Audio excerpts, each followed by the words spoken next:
সুপ্রিয় শিক্ষার্থীরা, আশা করি সকলেই ভালো আছো। মহান ঈশ্বরের কৃপায় সবাই ভালো আছো, সুস্থ আছো, বাসায় অবস্থান করছো। তাহলে তোমাদের সবাইকে আজকের ক্লাসে স্বাগতম জানাচ্ছি। তাহলে বিগত দুটি ক্লাসে ফিন্যান্স ও ব্যাংকিং বিষয়ে নবম ও দশম শ্রেণীর দশম অধ্যায় বাণিজ্যিক ব্যাংক ও তার পরিচিতি নিয়ে আলোচনা করেছিলাম। আজকে এর মধ্যে একটি টপিক আমাদের বাকি রয়ে গেছে। আমরা আগে আলোচনা করেছিলাম বাণিজ্যিক ব্যাংক কি, বাণিজ্যিক ব্যাংকের উদ্দেশ্য, কার্যাবলী, আয়ের খাতসমূহ আলোচনা করেছিলাম। আমরা আজকে ব্যয়ের খাতসমূহ আলোচনা করব। তাহলে আজকের পাঠ থেকে তোমরা মূলত কি কি বিষয়গুলো সম্পর্কে জানতে পারবে? যে বাণিজ্যিক ব্যাংকের ব্যয়ের খাতসমূহ সহ তোমরা কি করতে পারবে, জানতে পারবে এবং বর্ণনা করতে পারবে। তাহলে বাণিজ্যিক ব্যাংকের ব্যয়ের খাত যাওয়ার আগে তোমরা একবার মনে করে নিতে পারো যে আসলে বাণিজ্যিক ব্যাংক বলতে কি বোঝায় বা কাকে বলে। তোমাদের নিশ্চয়ই মনে আছে যে বলেছিলাম যে মুনাফা অর্জনের উদ্দেশ্যে যে প্রতিষ্ঠান অর্থের মূল্যে পরিমাপযোগ্য বা সেবা লেনদেন করে থাকে, এরকম প্রতিষ্ঠানকে কি বলা হয়? বাণিজ্যিক ব্যাংক বলা হয়। এবং তাদের মুখ্য উদ্দেশ্য বা প্রধান উদ্দেশ্য হচ্ছে মুনাফা অর্জন। তাহলে বাণিজ্যিক ব্যাংকের ব্যয়ের খাতগুলো কি কি? তাহলে এখানে রয়েছে সুদ প্রদান, ধারের উপর সুদ বা ঋণের উপর সুদ, বেতন ভাতা ও বোনাস, অর্থাৎ এই সকল খাতে তারা কি করে থাকে? ব্যয় করে থাকে বা খরচ করে থাকে। এরপর নিরীক্ষা বিল, মামলা খরচ, ভাড়া, শুল্ক, কর, বিমা প্রিমিয়াম, যোগাযোগ, বিজ্ঞাপন এবং প্রশিক্ষণ, এই সকল খাতে তারা কি করে থাকে? একটি বাণিজ্যিক ব্যাংক ব্যয় করে থাকে। তাহলে চলো এবার আমরা চলে যাই বিস্তারিত আলোচনায়। তাহলে ব্যয়ের খাতসমূহ: আমানত গ্রহণ ও সুদ প্রদান। তাহলে বাণিজ্যিক ব্যাংক বলেছিলাম যে কিভাবে আসলে অর্থ সংগ্রহ করে থাকে। তো বাণিজ্যিক ব্যাংক বিভিন্ন সময় বিভিন্ন অফারের মাধ্যমে কি করে? জনগণের অলস পড়ে থাকা অর্থগুলোকে সঞ্চয় করে। অর্থাৎ একটি নির্দিষ্ট মেয়াদে নির্দিষ্ট হারে সুদ প্রদানের প্রতিশ্রুতির মাধ্যমে তারা জনগণের অলস পড়ে থাকা, অর্থাৎ যে টাকা ব্যবহার হচ্ছে না, সে টাকা তারা কি করে? সঞ্চয় হিসেবে গ্রহণ করে। তাহলে তুমি যদি একটি বিষয় বা তোমরা চিন্তা করো যে তুমি বিনা সুবিধায় বা বিনা মূল্যে বা কোনো বাড়তি অর্থ বা মুনাফায় কেন কোথাও টাকা জমা রাখবে? তাহলে ব্যাংকে কেন রাখছো? কারণ ব্যাংক একটি নির্দিষ্ট মেয়াদ পরে তোমাকে কি করবে? প্রতিশ্রুত সে মুনাফা প্রদান করবে। তাহলে ব্যাংক ঋণ গ্রহণকারীদের থেকে কি করে থাকে? সুদ নিয়ে থাকে এবং সেই সুদের কিছু অংশ মুনাফা হিসেবে আবার কি করা হয়? আমানতকারী, অর্থাৎ যারা অর্থ জমা রাখে তাদেরকে কি করে থাকে? পরিশোধ করে থাকে। তাহলে এটি বাণিজ্যিক ব্যাংকের একটি ব্যয়। তাহলে আয় থেকে তারা একটি নির্দিষ্ট অংশ আবার কি করছে? ব্যয় করছে।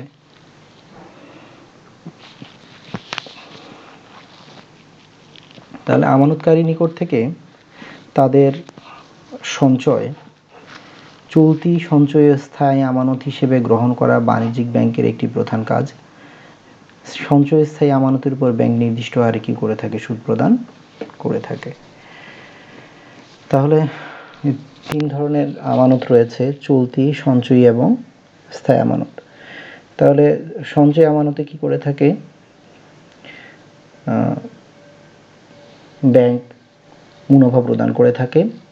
চলতি আমানত ব্যবসায়ীদের জন্য খুবই সুইটেবল, যথোপযুক্ত হিসাব। কারণ এই আমানতের ক্ষেত্রে একজন ব্যবসায়ী যখন খুশি তখন কি করতে পারেন? অর্থ জমা রাখতে পারেন এবং উত্তোলন করতে পারেন। এই হিসাবে কোনো সুদ প্রদান করা হয় না। উপরন্তু ব্যাংকেই কি করতে হয়? আমানতকারী সুদ প্রদান করতে হয়। এবং স্থায়ী আমানত বলতে নির্দিষ্ট মেয়াদের পূর্বে যেটা ভাঙা যায় না, যদিও এখন স্থায়ী আমানত নির্দিষ্ট মেয়াদের পূর্বে ভাঙা যায় শুধুমাত্র এফডিআর ছাড়া বা ফিক্সড ডিপোজিট ছাড়া। ডিপিএস যদি আমরা ধরি, অনেকেরই আছে, হয়তো তোমাদের বাবা মায়েরও ডিপিএস আছে। তাহলে ডিপিএস মানে হচ্ছে পেনশন ডিপোজিট স্কিম। এটি নির্দিষ্ট মেয়াদে হয়ে থাকে 3 বছর, 5 বছর, 10 বছর, 20 বছর। তাহলে এই যে মেয়াদ কি করা হয়, চক্রবৃদ্ধি হারে সুদ প্রদান করা হয় একটি নির্দিষ্ট পরিমাণ অর্থ। তাহলে কি হবে, সেই সময় পরে চক্রবৃদ্ধি হারে মুনাফা সহ তোমাকে কি দেওয়া হবে, ফেরত দেওয়া হবে। তাহলে এই স্থায়ী আমানতে কি করা হয়, সুদ প্রদান করা হয়, তাহলে সেটিও ব্যাংকের একটি খরচের খাত হিসেবে বিবেচিত হবে। এরপরে ধারের উপর সুদ।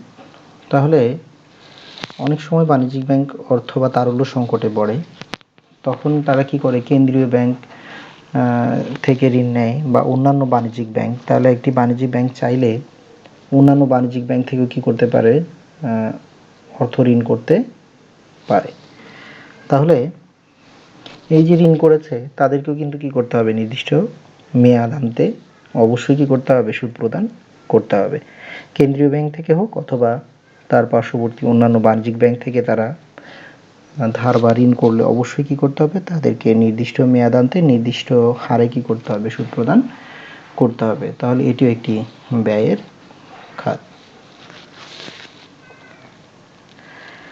এরপরে রয়েছে কর্মসংস্থান সৃষ্টি। তাহলে ব্যাংক আর্থিক প্রতিষ্ঠান হিসেবে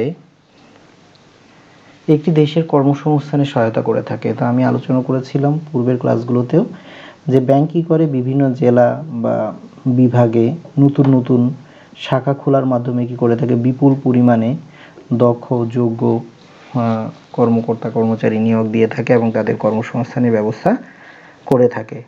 তাহলে এবং দেশের অর্থনীতিতে ঋণ সরবরাহের কারণে পরোক্ষভাবে কর্মসংস্থানের যোগান দিয়ে থাকে। তাহলে এই যে বিপুল পরিমাণ কর্মী নিয়োগ দেওয়া হয়, তাদের অবশ্যই কি করতে হয়, বেতন ও ভাতা বা বোনাস প্রদান করতে হয়। তাহলে একটি শাখা বা একটি ব্যাংকের সকল শাখায় নির্দিষ্ট মেয়াদান্তে বেতন, বোনাস ও ভাতা প্রদানের জন্য প্রচুর পরিমাণে অর্থের প্রয়োজন হয়। তাহলে কর্মকর্তা ও কর্মচারীদের বেতন, ভাতা ও বোনাস প্রদান, পরিচালক ও ব্যবস্থাপকদের ভাতা, এখানে যারা এমডি থাকেন বা ম্যানেজিং ডিরেক্টর বা মহাব্যবস্থাপক থাকেন বা পরামর্শক থাকেন বা উপদেষ্টা থাকেন, তাদেরকে একটি নির্দিষ্ট হারে ভাতা প্রদান করতে হয়। তাহলে অর্জিত মুনাফা থেকেই তারা কি করে থাকেন, এই ব্যয়টি করে থাকেন। তাহলে কর্মকর্তা কর্মচারী, ব্যবস্থাপক, উপদেষ্টা বা পরামর্শকদেরকেও তাদের কি করতে হয়, নির্দিষ্ট হারে অর্থ প্রদান করতে হয় মেয়াদান্তে। তাহলে এটিও কি বাণিজ্যিক ব্যাংকের একটি ব্যয়ের উৎস বা খাত। এরপর হচ্ছে নিরীক্ষকের বিল। তাহলে এখানে দেখতে পাচ্ছ তিনটি ছবি দেওয়া হয়েছে। এখানে দেখানো হয়েছে, আসলে ম্যাগনিফাইং গ্লাস দিয়ে দেখা হচ্ছে। ঠিক এভাবেই কি করা হয়, একটি বছর শেষে একটি আর্থিক প্রতিষ্ঠানের সমগ্র লেনদেনের চুলচেরা বিশ্লেষণ করা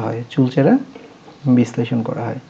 তাহলে এই বিশ্লেষণের মাধ্যমে কোনো গরমিল, কোনো গোঁজামিল রয়েছে কিনা বা হিসাবে কোনো ফাঁকফোকর রয়েছে কিনা বা কেউ প্রতারণার আশ্রয় নিয়েছে কিনা, তাই কি করে থাকেন, একজন অডিটর বা নিরীক্ষক কি করে থাকেন, তা নির্ণয় করে থাকেন। সাধারণত যৌথ মূলধনী কোম্পানিগুলো বছরে এক বা একাধিকবার বলতে 2বার কি করে থাকে, নিরীক্ষকদের দ্বারা তাদের সমগ্র ওই সময়ের বা ওই নির্দিষ্ট সময়ের লেনদেন সমূহ নিরীক্ষণ করে থাকেন। আমরা যেমন তোমাদের পরিবারে দেখবা বাবা বা মা কি করে থাকেন, অনেকেই একটি নির্দিষ্ট বাজেট মেনটেন করেন।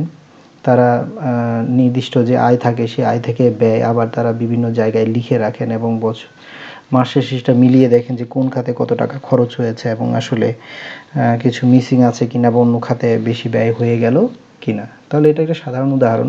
তাহলে যৌথ মূলধনী কোম্পানির ট্রানজ্যাকশন বা ক্রয় বা বিক্রয়ের পরিমাণ হাজার বা শত কোটি টাকা। তাহলে এখানে কি রয়েছে, তহবিল তছরূপ বা হিসাবে গোঁজামিল দিয়ে আর্থিক ব্যবস্থাপক যারা আছে তারা কি করতে পারেন, অর্থ লোপাট করতে পারেন। সেই উদ্দেশ্যে কি করা হয়, নিরীক্ষকদের দ্বারা বছরান্তে বা বছরে দুবার জানুয়ারি থেকে জুন এবং জুলাই থেকে ডিসেম্বর তারা কি করে থাকেন, নিরীক্ষা করে থাকেন। তাহলে এই যে তিনি এই কাজটি সম্পূর্ণ করবেন, তাহলে তাকেও কি করতে হবে, নির্দিষ্ট হারে বা চুক্তি অনুযায়ী বা চুক্তি অনুসারে কি করতে হবে, তাকে অর্থ প্রদান করতে হবে। তাহলে নিরীক্ষকের বিল প্রদান এটিও কি একটি ব্যয়ের খাত, বাণিজ্যিক ব্যাংকের একটি ব্যয়ের খাত। এরপরে বলা আছে যে এখানে আদালতের ছবি দেখতে পাচ্ছ, রিজার্ভ চুরি দেখতে পাচ্ছ বাংলাদেশের। তোমরা হয়তো অনেকেই পত্রপত্রিকা পড়েছো যে বাংলাদেশ ব্যাংকের কি হয়েছে, অর্থ চুরি হয়েছে। তাহলে এখানে একটা সংবাদ এর শিরোনাম উল্লেখ করা আছে যে মামলা সংখ্যা প্রায় ৬২,০০০, রাষ্ট্রায়ত্ত ৬ ব্যাংকের ৪৯,৭৮৩ কোটি টাকা, বেসরকারি ব্যাংকের ৫২,৩৪০ কোটি টাকা।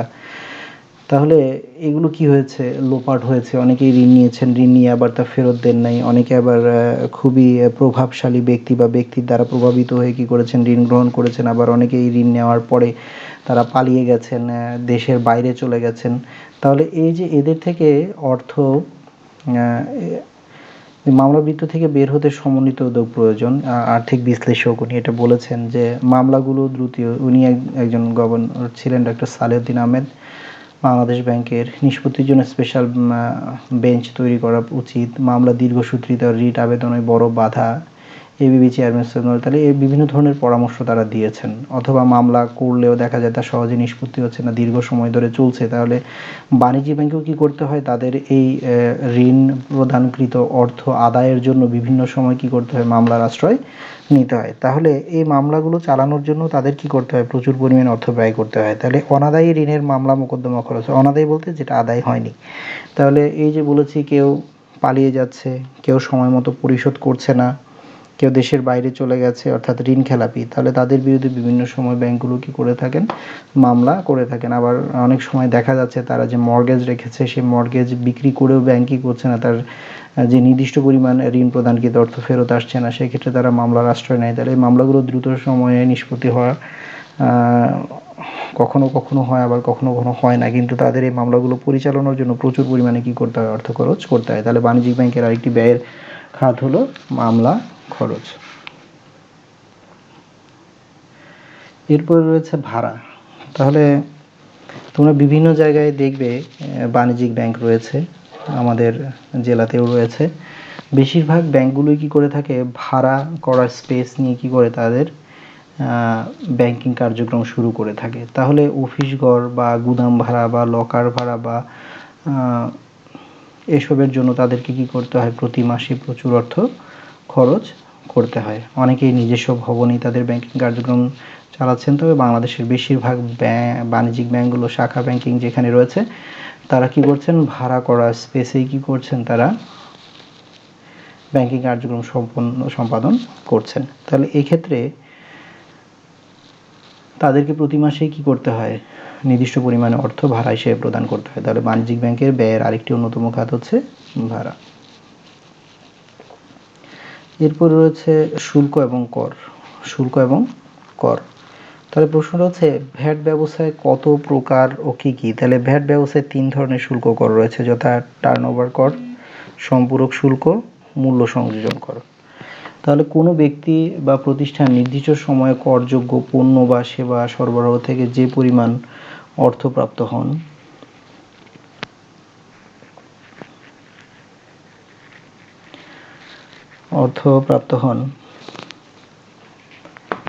সেই পরিমাণ অর্থ ওই সময়ের জন্য তার টার্নওভার। সাধারণত অভিজাত পণ্য ও সামাজিকভাবে অনভিপ্রেত পণ্যের উপর সম্পূরক শুল্ক আরোপ করা হয়। মূল্য সংযোজন কর বা মূসক একটি পরোক্ষ কর যা ভোক্তার নিকট হতে আদায়যোগ্য। বাংলাদেশে ভোগকৃত পণ্য বা সেবা মূল্যের উপর 15% হারে এই কর আরোপিত। তাহলে অব্যাহতিপ্রাপ্ত পণ্য সেবা ব্যতীত বাংলাদেশে উৎপাদিত, সরবরাহকৃত বা আমদানিকৃত সকল পণ্য সেবার উপর কি রয়েছে, মূসক কর প্রযোজ্য রয়েছে। তাহলে কি করতে হবে, এই যে বাৎসরিক টার্নওভার যে মুনাফা করছে, সেটার উপরও কি করতে হবে, সেই বাণিজ্যিক ব্যাংকে সরকারকে কি করতে হবে, কর প্রদান করতে হবে, কর এবং শুল্ক প্রদান করতে হবে। তাহলে এটাকে বলা হয় আয়কর। তাহলে তারা বাৎসরিক যে আয় করেছে, সেই আয়ের উপর কি করতে হবে, অবশ্যই তাদেরকে কর প্রদান করতে হবে। তাহলে শুল্ক ও কর ও কি বলা হচ্ছে, যে বাণিজ্যিক ব্যাংকের ব্যয়ের একটি অন্যতম খাত। এরপরে রয়েছে বীমা। তাহলে বীমা বিষয়টি জানার জন্য অবশ্যই জানতে হবে যে বীমা কি। তাহলে বীমা হলো অর্থের বিনিময়ে জীবন, সম্পদ বা মালামালের সম্ভাব্য ক্ষয়ক্ষতির ন্যায়সঙ্গত ও নির্দিষ্ট ঝুঁকির স্থানান্তর। এর মাধ্যমে ব্যক্তি বা বীমা প্রতিষ্ঠান অর্থের প্রিমিয়ামের বিনিময়ে মক্কেলের আংশিক বা সমস্ত সম্ভাব্য ঝুঁকি গ্রহণ করে থাকে। এটি অনিশ্চিত ক্ষয়ক্ষতি এড়ানোর জন্য ঝুঁকি ব্যবস্থাপনার একটি অংশ। তাহলে যদিও এই পুরোটা আলোচনার প্রয়োজন নেই, তারপরেও এখানে দিয়েছি কারণ কি তোমরা এর মাধ্যমে বীমা সম্পর্কেও জানতে পারলে। তাহলে বীমা হলো অর্থের বিনিময়ে জীবন, সম্পদ বা মালামালের সম্ভাব্য ক্ষয়ক্ষতির ন্যায়সঙ্গত নির্দিষ্ট ঝুঁকির স্থানান্তর। তাহলে এই যে ব্যাংকে টাকা রয়েছে, লকারে টাকা রয়েছে, মূল্যবান দলিল বা গহনা রয়েছে, তাহলে এই সকল জিনিস চুরি হতে পারে, অগ্নিকাণ্ডে ক্ষতিগ্রস্ত হতে পারে। সে কারণে কি করা হয়, সেই শাখার সকল কিছুর উপর কি করা হয়, একটি নির্দিষ্ট প্রতি মাসে একটি নির্দিষ্ট পরিমাণ অর্থ প্রদানের মাধ্যমে কি করা হয়, বীমা করা হয়। তাহলে যদি কখনো ভবিষ্যতে এ ধরনের দুর্ঘটনা ঘটে থাকে, তাহলে বীমা কোম্পানি কি করবে, তারা যাচাই বাছাই এবং পর্যালোচনা করে সম্ভাব্য ক্ষতির আংশিক বা সম্ভাব্য অংশ তারা কি করবে, ফেরত দিবে। তাহলে বীমা করার ফলে কি হলো, ঝুঁকিটা কমে গেল, ঝুঁকিটা কমে গেল। তাহলে এই প্রতিষ্ঠান যদি অগ্নিকাণ্ডে ভস্মীভূত হয়, তাহলে বীমা কোম্পানি আসবে এবং তারা কি করবে, ক্লারিফাই করবে, তারা পর্যালোচনা করবে, দেখবে যে সেটা ইচ্ছাকৃত কিনা বা অনিচ্ছাকৃত ঘটেছে কিনা, ঘটলে কতটুকু ক্ষয়ক্ষতি হয়েছে, এবং এই ক্ষতির বেশিরভাগ অংশই তারা কি করবে, পরিশোধ করবে। তাহলে বীমা যদি করা না থাকতো, তাহলে কিন্তু সেই পরিমাণ অর্থের কিছুই ফেরত পাওয়া যেত না। তাহলে বীমাকরণের মাধ্যমে কি হয়, ঝুঁকির পরিমাণটা কমে যায়। তাহলে এই জন্য ওই ব্যাংকে বা ওই বাণিজ্যিক ব্যাংকের শাখাকে বা ওই বাণিজ্যিক ব্যাংকে প্রতি মাসে বা 3 মাসে বা 6 মাসে বা বছরে কি করতে হবে, নির্দিষ্ট পরিমাণ অর্থ প্রিমিয়াম হিসেবে প্রদান করতে হবে। তাহলে এটাও কি বাণিজ্যিক ব্যাংকের ব্যয়ের একটি খাত। তাহলে এখানে আরেকটি বিষয় আলোচনা করেছি যে বীমার প্রকারভেদ। তাহলে বীমা হচ্ছে জীবন বীমা, নৌ বা সামুদ্রিক বীমা, অগ্নি বীমা, তারপরে রয়েছে সামাজিক ও অন্যান্য ধরনের বীমাসমূহ, সামাজিক ও অন্যান্য ধরনের বীমাসমূহ। এরপরে রয়েছে যোগাযোগ। তাহলে ব্যাংকে কি করতে হয়, তাদের ব্যাংকিং কার্যক্রম সম্পাদনের জন্য বিভিন্ন আর্থিক প্রতিষ্ঠানের সাথে তাদের মক্কেলদের সাথে কি করতে হয়, যোগাযোগ রক্ষা করতে হয়। তাহলে যোগাযোগ খরচ যেমন ডাক, তার, টেলিফোন, ট্যালেক্স, ফ্যাক্স, সুইফট ইত্যাদি। তাহলে ডাক আছে, বিভিন্ন মেল পাঠাতে হয়, চিঠি পাঠাতে হয়, চিঠি আসে, তার আছে, তাহলে টেলিফোন আছে, টেলিফোন বিল প্রদান করতে হয়, ট্যালেক্স এখন আমাদের এখানে নাই, সুইফটও নেই, শুধু ফ্যাক্স আছে, তাহলে ফ্যাক্স মেশিন ব্যবহার করা হয়, তাহলে সেটার জন্য কি করতে হবে, নির্দিষ্ট পরিমাণে খরচ হয়। তাহলে এই যে যোগাযোগের মাধ্যমগুলো, এই যোগাযোগের মাধ্যমের জন্য কি করতে হয়, একটা নির্দিষ্ট পরিমাণে অর্থ প্রতি মাসে ব্যয় করতে হয়। তাহলে যোগাযোগ ব্যয়ও বাণিজ্যিক ব্যাংকের ব্যয়ের একটি অন্যতম খাত বা অংশ। এরপর হচ্ছে বিজ্ঞাপন।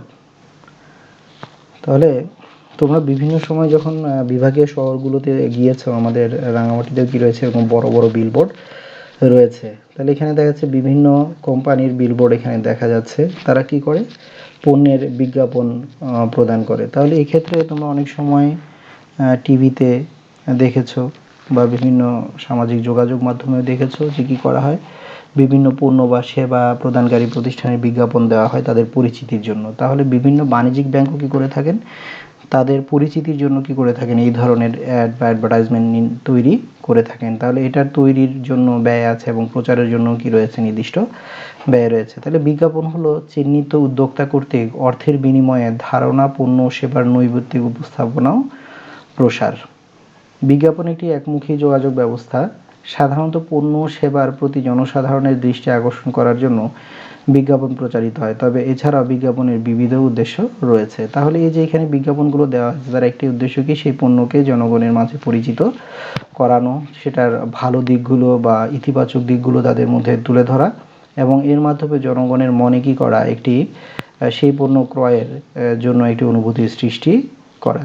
তাহলে প্রচারেই প্রসার, মার্কেটিং একটি কথা আছে, বিপণনে একটি কথা রয়েছে যে যত প্রচার ততই প্রসার। তাহলে বিজ্ঞাপনের মাধ্যমে সেই বাণিজ্যিক ব্যাংকের কি হয়, পরিধি বিস্তৃত হয় এবং প্রচার ঘটে। তাহলে তার জন্য কি করতে হবে, বিভিন্ন মাধ্যম যেমন রেডিও, টেলিভিশন বা বিভিন্ন সামাজিক মাধ্যম আছে, যোগাযোগ মাধ্যম, ফেসবুক আছে, হোয়াটসঅ্যাপ আছে, টুইটার আছে, অন্যান্য মাধ্যমগুলোতে তাদের বিজ্ঞাপন দেওয়ার জন্য বা বিভিন্ন ওয়েবসাইটে তাদেরকে কি করতে হয়, নির্দিষ্ট পরিমাণে অর্থ পরিশোধ করতে হয়। তাহলে বিজ্ঞাপন ও বা প্রচারও বাণিজ্যিক ব্যাংকের ব্যয়ের একটি অন্যতম খাত।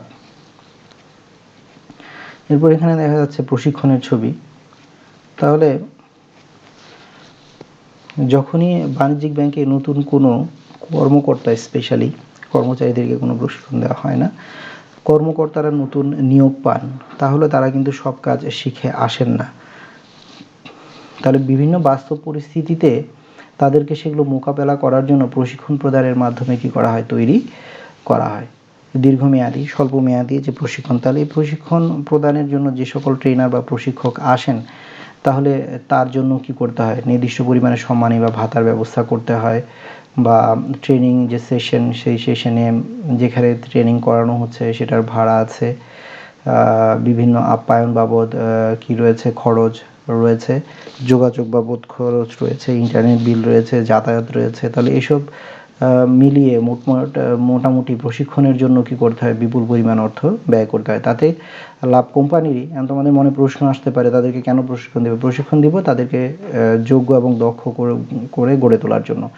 যদি তাদেরকে যোগ্য এবং দক্ষ করে গড়ে তোলা না হয়, তাহলে তারা বাস্তব পরিস্থিতি গিয়ে বিভিন্ন ধরনের ভুল ত্রুটি করবে এবং এর ফলে ব্যাংক কি করবে, বিপুল পরিমাণে ক্ষতির সম্মুখীন হবে। সেই ক্ষতির বা ঝুঁকির পরিমাণটাকে কমানোর জন্য কি করা হয়, প্রশিক্ষণের ব্যবস্থা করা হয়। আর এই প্রশিক্ষণের জন্য কি করতে হবে, অবশ্যই বিপুল পরিমাণে অর্থ ব্যয় করতে হবে। তাহলে আমরা যদি মূল্যায়ন অংশে যাই, যে আমরা এখন যা কিছু আলোচনা করলাম, তাহলে বাণিজ্যিক ব্যাংকের তহবিলের যে উৎস ছিল, দুটি উৎসের কথা বলা হয়েছে। তাহলে বিগত ক্লাসে আমি কি করেছিলাম, বাণিজ্যিক ব্যাংকের তহবিল নিয়ে আলোচনা করেছিলাম, তোমাদের নিশ্চয়ই মনে আছে। মোট 4টি উৎস ছিল, তার মধ্যে পরিশোধিত মূলধন, সংরক্ষিত তহবিল, আমানত এবং ধার গ্রহণ। তাহলে এখানে বলা হয়েছে বাণিজ্যিক ব্যাংকের তহবিলের উৎস দুটির নাম বলো। দুটি উৎস, তাহলে যে কোনো দুটি আমরা বলতে পারো। যোগাযোগ বাণিজ্যিক ব্যাংকের কোন ধরনের খাত? তাহলে এটি একটি ব্যয়ের খাত, একটু আগে আলোচনা করেছি যে যোগাযোগের জন্য কি করতে হয়, প্রচুর পরিমাণ অর্থ ব্যয় করতে হয়। বাণিজ্যিক ব্যাংক কিভাবে মুনাফা সৃষ্টি করে? তাহলে কিভাবে মুনাফা সৃষ্টি করে, জনগণের কাছে পড়ে থাকা অলস অর্থগুলো সঞ্চয়ের মাধ্যমে বা আমানত হিসেবে গ্রহণের মাধ্যমে কি করে থাকেন, মুনাফা সৃষ্টি করে থাকেন। তাহলে আজকের যে আলোচনা, সেই আলোচনার ভিত্তিতে তোমাদের একটি বাড়ির কাজ রয়েছে। বাড়ির কাজটি হলো,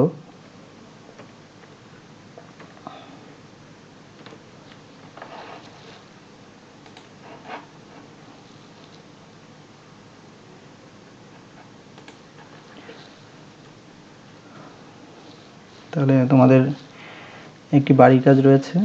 তাহলে বাড়ির কাজটি কি, চলো দেখে নেওয়া যাক।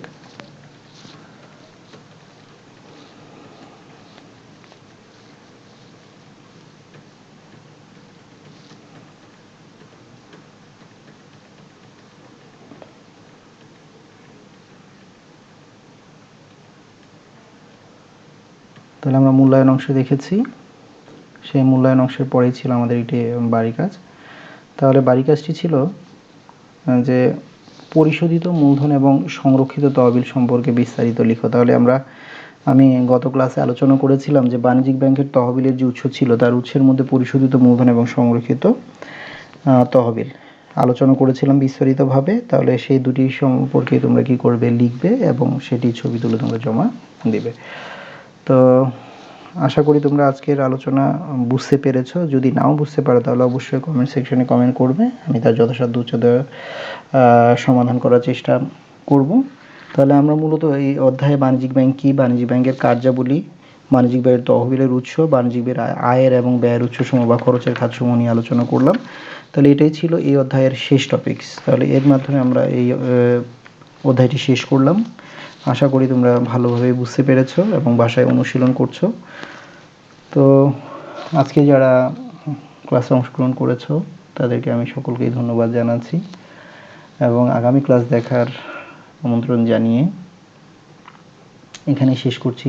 সকলে সুস্থ থাকবে, ভালো থাকবে, স্বাস্থ্যবিধি মেনে চলবে এবং বাসায় পড়ালেখা করবে।